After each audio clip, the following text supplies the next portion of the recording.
Hi everyone, so we're gonna do a 3-month breastfeeding update because this little man is 3 months old already. I really want to badly do his 3-month of life update, but he has his 3-month appointment on Wednesday, so that's when we'll make that one.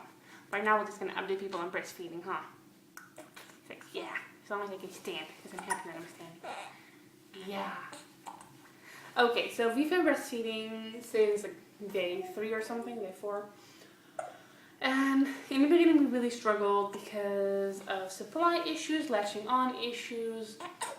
Logan was really too tired to like wake up. Like he was like starving, and that's why I didn't have the energy to like wake up to ask to nurse.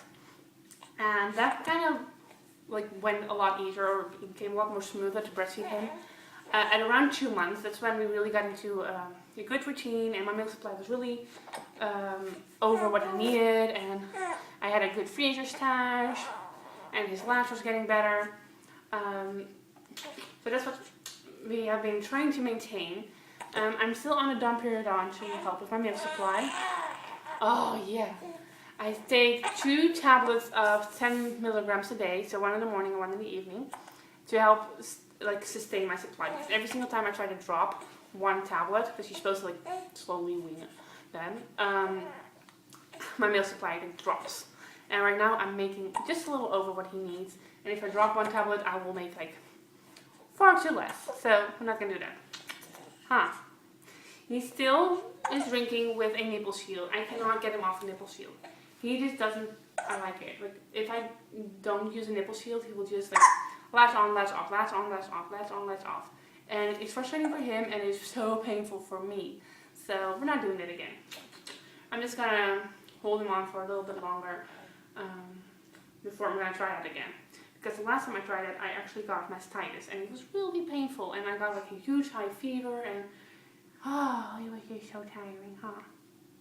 Yeah. So cute. So we're just still nursing with the nipple shields. And as of like a couple days ago, he only eats 6 times a day. He eats at live, so I have to do at 8 o'clock in the morning, 11 o'clock, 2 o'clock, 5 o'clock, and then at 8 o'clock he gets a bottle of pump breast milk. Just because I like to know how much he's actually taking in, actually eating right before he goes to bed. And then since a couple days ago, he doesn't come anymore until 2:30 at night. And then he drinks another bottle of pump breast milk. And then he sleeps till 8 o'clock in the morning again. Yay! Like, until a couple of days ago, he would still come two times a night. He would come at like 1, and then at 5, and then at 8 again. So we're really happy that he's letting us sleep from like a long time, huh? We're trying to like make sure he doesn't really wake up at all anymore, but I just think he's a little too young for that. He's just too hungry for that, huh? Because we've been increasing his pump breast milk bottles, like his bottles, the amount that he gets. Especially since now that he's dropped 1 night feeding, we have to increase those from 150 cc's to 170 cc's. And I'm trying to give him 200 now, right before he goes to bed at 8 o'clock. We just let him drink as much as he can. And he usually doesn't drink more than 160 or 170. You got the hiccups? But I just offer him a lot just to see like how much he's willing to drink, and see if that will help let him sleep for longer. Right now it's not working yet, so I'm afraid we just have to wake up once a night too, huh? And since he eats at 8 o'clock and at 2:30 at night, he eats from a bottle. I pump at those times. So I put him to bed at 8 with a bottle, and then I pump from 8:30 to like 9, and then he wakes up at 2:30 and I give him a bottle. And I pump from like 3 to 3:30. And I also still pump at 11 o'clock at night. So right before I go to bed, I still pump a little bit. Just because on the days I go to work, I cannot pump as much as I should. So on the days I go to work, he feeds 2 times when I'm at work. And I only have time to pump once at work. So at work I only make enough for 1 feeding. And then I'm like totally engorged by the time I got back, but he drinks all of that. So I cannot really build a good, like I cannot support my stash like that. I cannot make as much as he needs.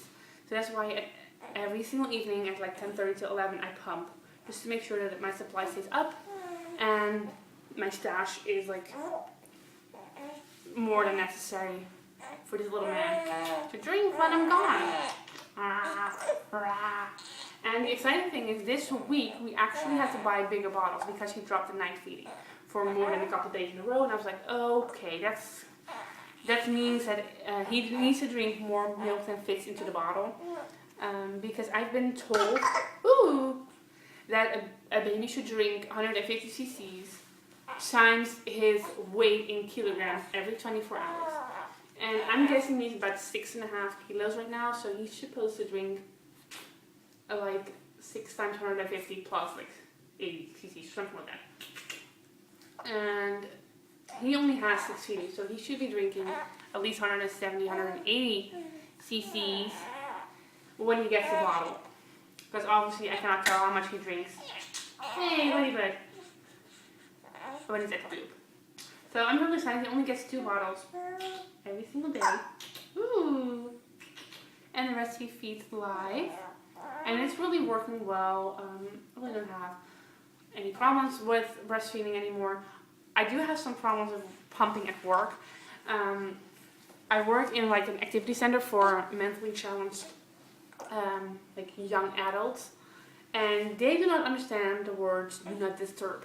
So I sit there with my client next to me because I cannot leave her alone because I'm the one who's responsible for her. In a conference room. Oh, that's lovely. You can rub it off yourself.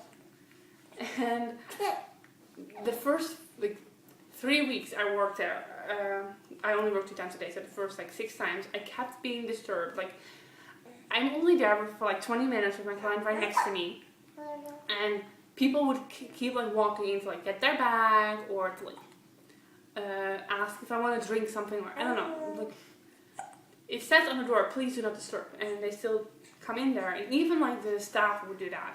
And it had to come to the point where I was literally asking the staff, like, you need to set the right example. Like, you have to show the clients how they should be handling this. And that means that you cannot come into the room. Like, it's just 20 minutes. If you need your bag, then it's not like I don't say, like, I'm going into the conference room right now. So you can take your bag before I go in there, or you have to wait 20 minutes. It's not a big deal. So now I actually have another paper that says, "Please do not disturb. This room is currently used as a pumping session room." And I don't know exactly the English word is for that, but there's a Dutch word for a room that's being used to pump breast milk. So I have that. And I strapped up, or I put that piece of paper on the door as well, like next to the do not disturb sign. So since then I've not been disturbed anymore. But it's still like, it's in my system now that I'm getting disturbed. So it's really, I don't know, I don't really like it. And just have to hope if this keeps going well, huh?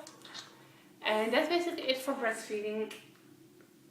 And going right now, I really badly want to make it to at least 6 months, and then now whenever he's ready. So that's it for this breastfeeding update. If you have any questions, leave those in the comments below. And we'll talk to you guys tomorrow. Huh? Say bye, everyone. You're blowing bubbles. You wanna look at yourself? You know, it keeps looking at my phone. It's like, what's the weird thing doing over there? Yeah. You understand? You're so strong. Oh, lovely raspberry bubbles. No, no. No. So cute.